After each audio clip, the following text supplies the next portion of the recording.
오늘 말씀입니다. 오늘 말씀은 마태복음 8장 1절에서 13절입니다.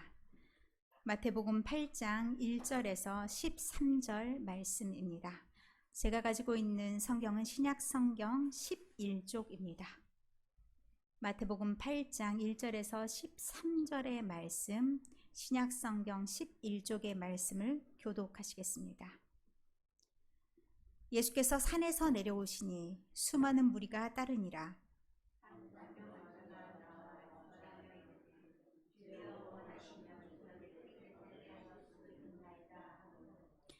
예수께서 손을 내밀어 그에게 대시며 이르시되 내가 원하노니 깨끗함을 받으라 하시니 즉시 그의 나병이 깨끗하여진지라.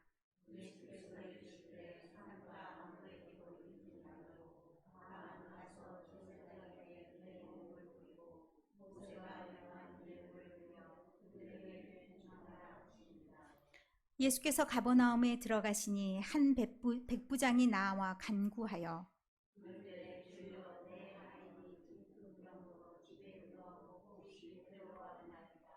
이르시되 내가 가서 고쳐주리라.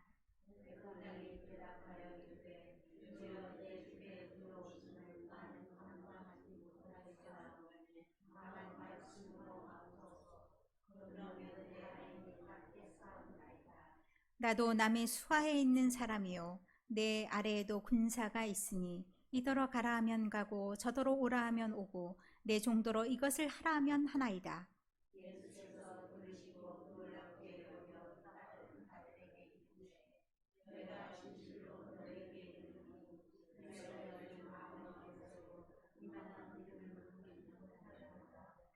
또 너희에게 이르노니 동서로부터 많은 사람이 이르러 아브라함과 이삭과 야곱과 함께 천국에 앉으려니와.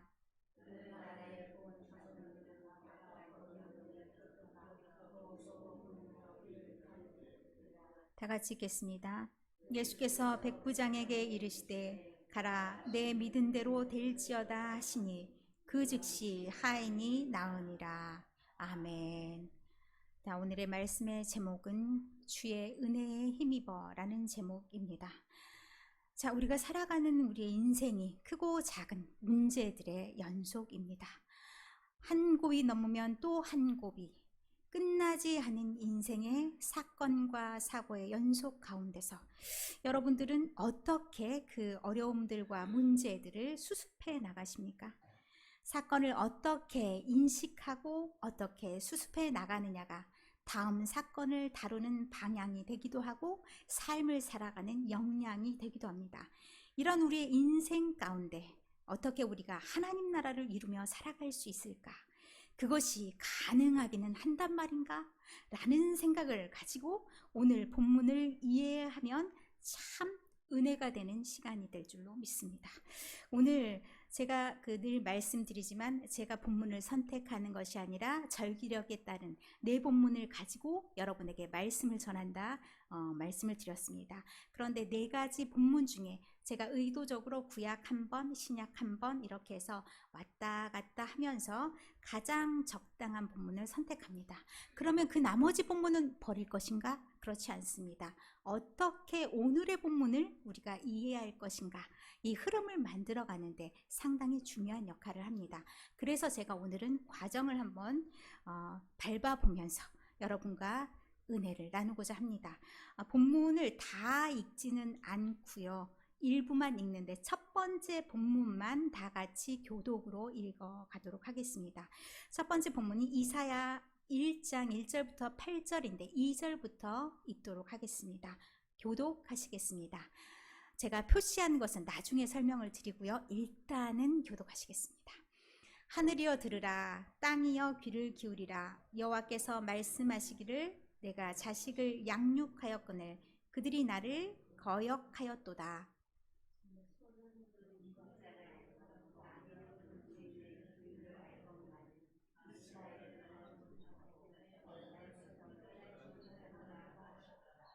슬프다 범죄한 나라요, 허물진 백성이요, 행악의 종자요, 행위가 부패한 자식이로다. 그들이 여호와를 버리며 이스라엘의 거룩하신 이를 만홀히 여겨 멀리하고 물러갔도다.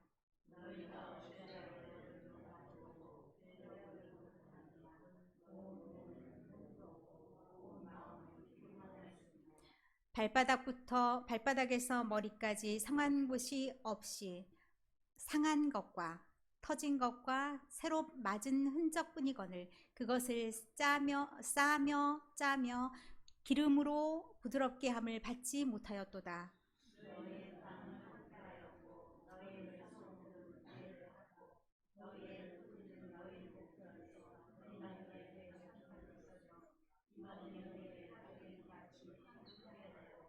딸 시오는 포도원의 망대같이 참외밭의 온두막같이 에워싸인 성읍같이 겨우 남았도다. 아멘.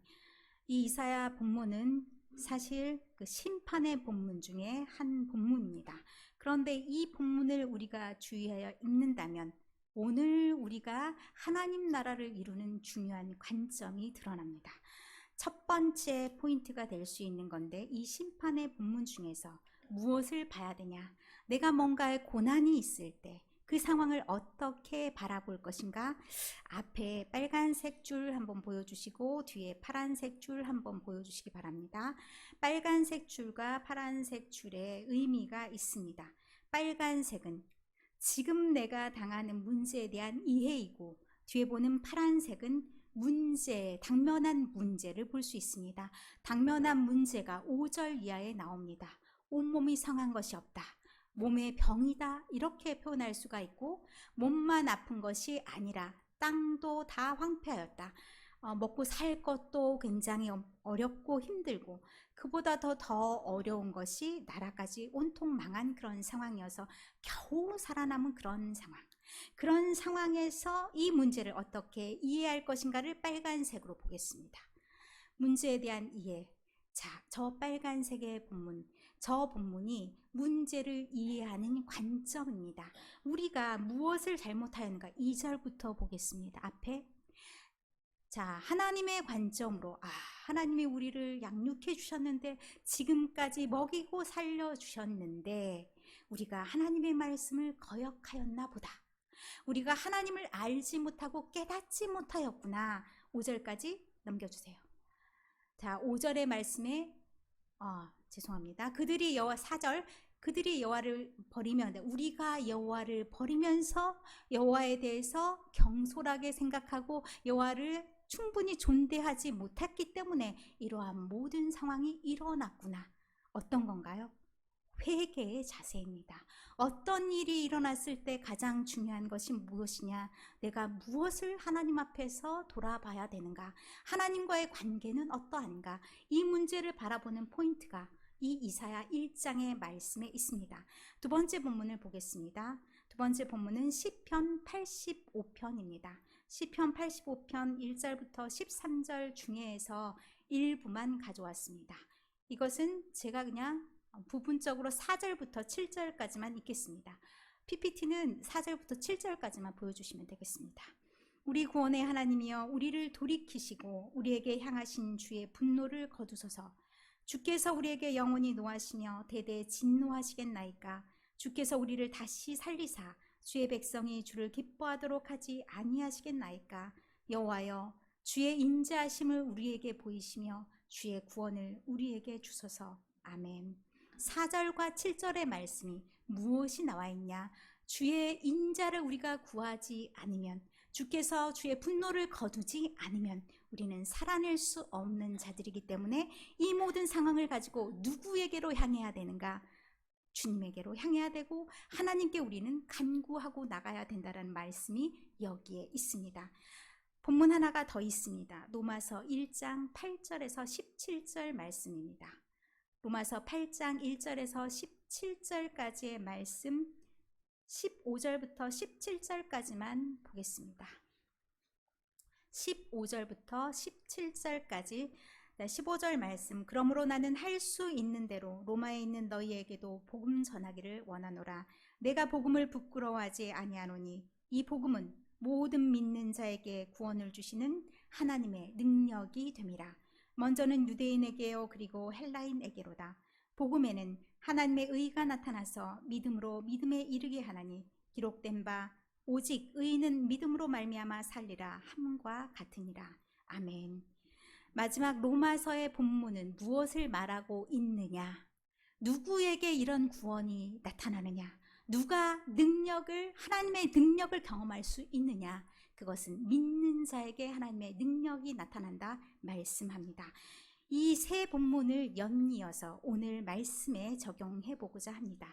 자, 오늘의 말씀은 산상수훈이라고 하는 5장부터 7장의 말씀이 끝나고 나서 바로 이어지는 본문입니다.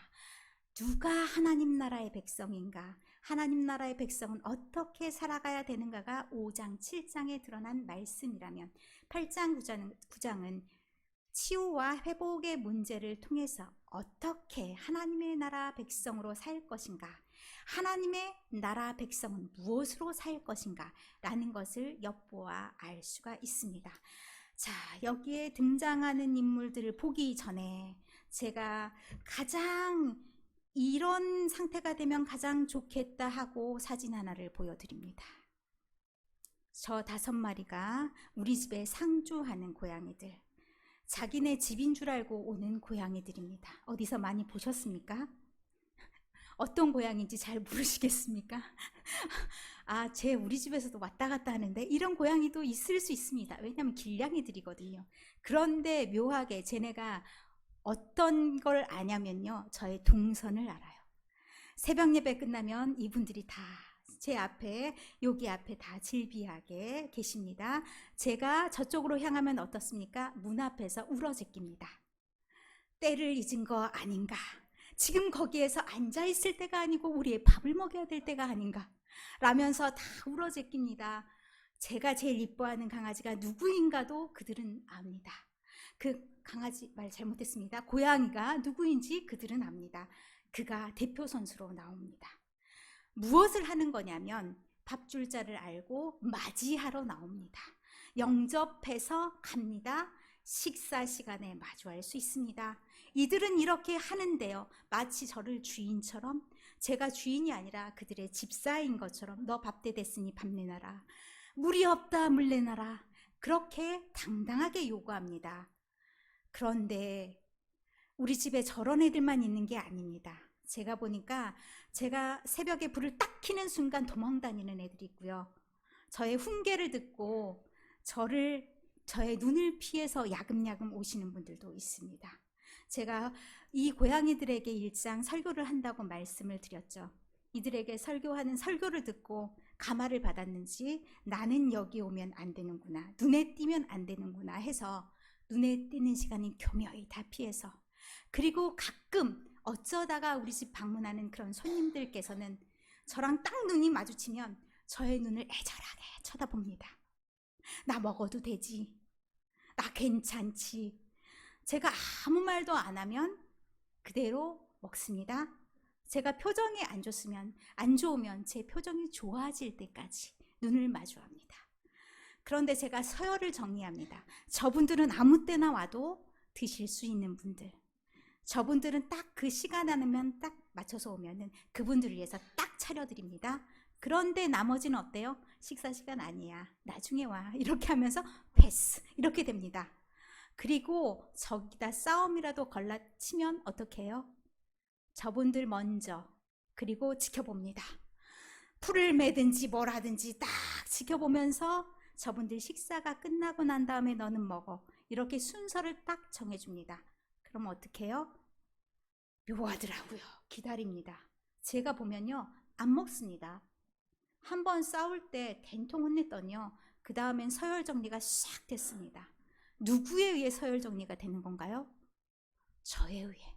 제가 이만큼 엄청 큰 힘을 가지고 있는 사람입니다. 그렇게 알아보는 이 고양이들이 영물이네 라는 생각이 듭니다. 자, 이거를 제가 이 말을 하는 이유가 다 있겠죠. 제가 우리 집에 고양이 저렇게 많이 와요, 12~13마리가 오는 것 같아요, 이 말하기 위해서 이 말하는 것은 아니고요. 자, 오늘 말씀을 이것만 딱 기억하시면 안 되고요, 이것하고 말씀하고 연결해서 기억하셔야 돼요.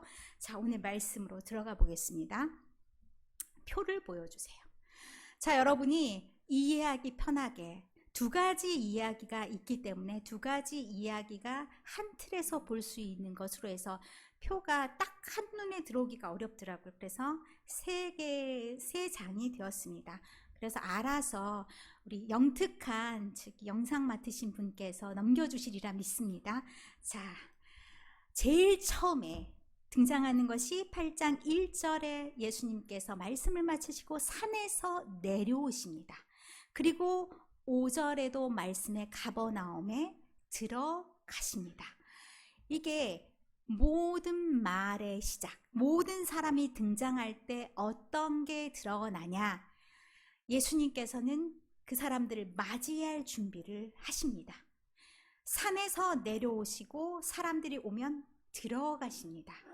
이게 뭐뭇 안에라는 그 헬라어가 에이스인데 에이스 에리코마니라는 단어를 사용해서 들어가신다라는 표현이 들어 있습니다. 이 말이 그냥 다른 뜻으로 사용해도 되는데 왜 이 단어를 썼을까? 저는 여기에 주목을 했습니다. 우리가 요한복음 1장 12절 말씀 제가 마르고 닳도록 굉장히 많이 말씀하는 것 같은데 아마도 그래서 여러분이 외우셨을 것 같습니다. 자, 그게 뭐일까요? 영접하는 자, 곧 그 이름을 믿는 자들에게는 하나님의 자녀가 되는 권세를 주셨으니 그 말씀입니다. 자, 하나님이 짠하고 내려오십니다. 예수님께서 짠하고 내려오십니다. 뭐 해야 됩니까? 그 다음에 짜잔하고 등장하는 게 2절에 나오는 게 한 나병 환자가 나와. 이 나가 방향이 있습니다. 프로스라는 단어를 사용했는데 방향이 짜잔하고 맞으러 나가는 겁니다. 한 백부장이 나옴도 마찬가지로 프로세르코마이 앞으로 나아갑니다. 누구 앞으로? 백부장이 예수 앞으로 나아갑니다. 여기에서 중요한 단서가 있습니다. 아까 우리가 읽었던 본문들에도 다 드러나서 흐름을 파악하셨을 줄 믿습니다. 예수님께서 오십니다. 예수님께서 우리에게 오십니다. 우리가 어떻게 해야 되겠습니까? 우리는 예수님을 온몸으로 맞이해야 됩니다. 적극적으로 맞이해야 됩니다. 그리고 난 다음에 다음 일들이 행해져야 됩니다. 예수님을 맞이하는 것이 가장 먼저 우리의 삶에 어떤 문제가 있든지 간에 우리는 우리를 보고 계시는, 우리에게 이미 와 있으시는 예수님을 발견해야 됩니다. 그리고 예수님을 맞이해야 됩니다. 그리고 난 다음에 문제가 뭐냐? 예수님에게 우리가 간청해야 됩니다. 예수님께 청할 때 어떻게 하는 자세가 돼야 되냐? 2절에 말씀합니다. 절하며 이르되 주여. 자, 절하며 주께 나옵니다. 주라는 호칭이 되게 중요합니다. 주라는 호칭은 우리가 입버릇처럼 사용하기 때문에 그냥 아무렇지도 않게 주님 이렇게 얘기하는데 모든 것을 다 주관하시는 분, 나의 삶뿐만 아니라 내 삶을 다 주관하시는 분뿐만 아니라 나의 삶을 넘어서 모든 우주도 주관하시고 세상도 주관하시는 그런 하나님, 그런 하나님으로서 인정합니다. 당신이 그런 하나님이십니다. 나는 그 하나님을 영접합니다. 그런 의미가 있습니다. 2절에만 있는 것이 아닙니다. 이 8절의 말씀에 보면 백부장이 대답하여 이르되 주여라는 호칭을 사용합니다. 모두 오신 예수님을 어떻게 맞이하냐? 주님으로 맞이하는 것을 알게 됩니다. 자, 우리가 상대를 어떻게 인정하느냐에 따라서 상대가 그만한 힘을 발휘합니다. 이게 호응하다라는 말이 굉장히 중요한 것 같습니다. 손바닥도 마주쳐야 소리가 납니다. 우리는 예수님이 오셨는데 우리가 맞으러 가지 않으면 그 힘을 발휘할 수가 없습니다. 예수님이 오셔서 저절로 다 해주시면 되지, 그렇지 않습니다. 우리의 호응이 있어야 그만한 힘이 드러나는 것입니다. 그래서 이들이 다 맞으러 나갔을 때 어떻게 맞으러 나가냐, 어떤 식으로 맞으러 나가냐가 굉장히 중요하죠. 주로 맞이하러 나가는 것. 그래서 이 맞이하고 난 다음에 어떻게 해야 되냐? 2절에 말씀합니다. 이르되 주여 원하시면, 주여 원하시면, 원하지 않으면 어쩔 수 없고 이런 마음은 아니겠죠. 그러나 이 내용은 어떤 것까지 포함하냐면 하나님이 선택하실 수 있다라는 것도 말씀합니다. 우리가 흔히 잘못되게 나아가면 어떻게 생각하냐면 내가 기도해서 들어지지 않으면 하나님께서 받아주시지 않았네? 라고 생각하시면서 이것이 응답받지 못한 것으로 잘못 오해하기 쉽습니다. 하나님 나에게 도통 관심이 없으셔. 그렇게 오해하기 참 쉽습니다. 그런데 그게 아니라는 겁니다. 지금 당장 하나님께서 그 기도를 들어주셔서 일을 해결해 나가시면 그것도 주님의 뜻입니다. 그러나 지금 당장 이루어지지 않는다 할지라도 그것도 주님의 뜻입니다. 그것이 누구의 손 안에 있냐? 주님의 손 안에 있습니다. 그렇기 때문에 우리가 진짜 믿음이 있다라고 했을 때 이 믿음까지 사실 나아가야 됩니다. 이런 주여 원하시면 이런 마음을 빌어서 이런 형식을 빌어서 자기가 원하는 것을 얘기합니다. 그 원함은 나중에 얘기하고요. 이 또 백부장의 하인, 백부장은 자신의 문제가 아니라 백부장의 자기의 하인의 문제를 가지고 나왔는데 이는 간구하여 말한다라고 얘기합니다. 그리고 자기의 그 하인의 이야기 들려주십니다. 제일 처음에 5절의 말씀에 나와 있습니다. 한 백부장이 나와 간구하여 하나님께 간구하다 간절히 소망을 아랜다라는 말씀이죠. 그 다음에 이제 행동들을 보겠습니다. 알아서 넘겨주시면 네. 자, 나병 환자는 어떤 문제를 가지고 있습니다? 자신의 건강의 문제를 가지고 있습니다. 백부장은 어떤 문제를 가지고 있습니까? 자신의 문제가 아니라 자신의 하인의 문제를 가지고 있습니다. 자신의 문제이던 자신의 주변에 있는 문제이던 이 문제를 들고 오는 사람에 의해서 그 문제는 해결이 된다는 말씀입니다. 그 사람이 믿지 않음으로 인해서 내가 그 사람을 위해서 기도했는데 그 기도가 이루어지지 않는다 아니고요. 나의 기도로 인해서 그 사람의 문제도 해결될 수 있습니다. 그러나 구원은 누가 받냐? 그 구원의 문제는 다른 문제입니다.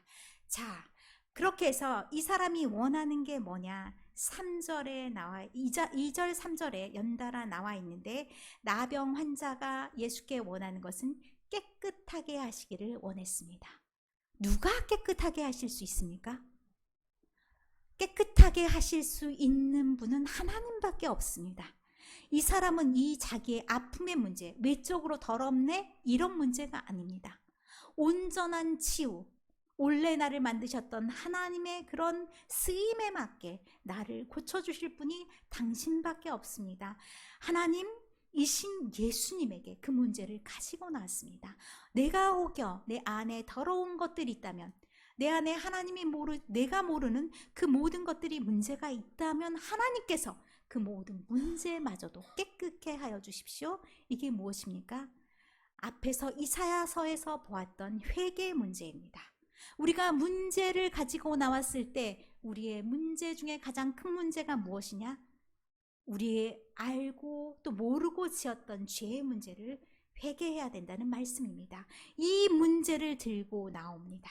깨끗게 하실 분은 온전히 오로지 예수님 당신밖에 없습니다 하고 인정하는 겁니다. 그러면 예수님을 무엇으로 인정하는 겁니까? 예수님 당신은 하나님이십니다 라는 인정의 다름 아닙니다. 자, 이제 또 백부장의 하인의 이야기로 가보겠습니다.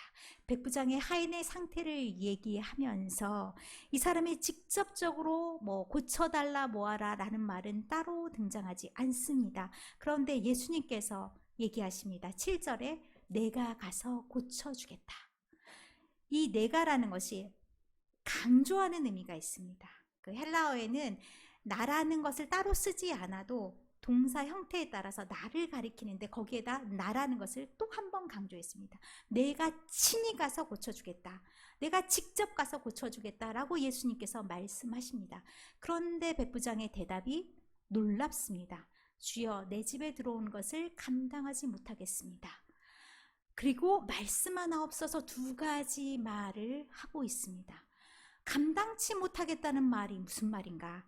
예수님이 유대인이기 때문에 자기는 이방인이기 때문에 들어오면 예수님이 정결법에 위촉되는 것인가? 그런 건 너무 가볍게 생각하는 부분입니다. 이미 이 사람은 어떤 거예요? 예수님을 하나님으로서 바라보기 때문에 이런 문제가 아닙니다. 그러면 어떤 문제입니까? 이 단어 중에 하나가 나중에 8절 9절의 말씀에 남의 수하에 있는 이 단어가 헬라어 엑수시아라는 단어를 사용했습니다.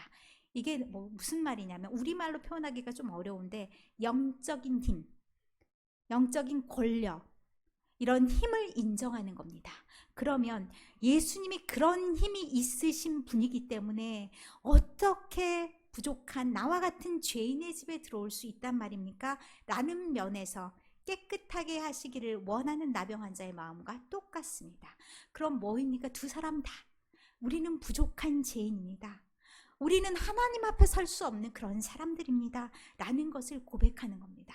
그러면서 이 사람이 더 나아가 정말 예수님의 감탄에 맞지 않는 그런 지점이 하나 더 있는 게 뭐냐면 말씀만 하시옵소서.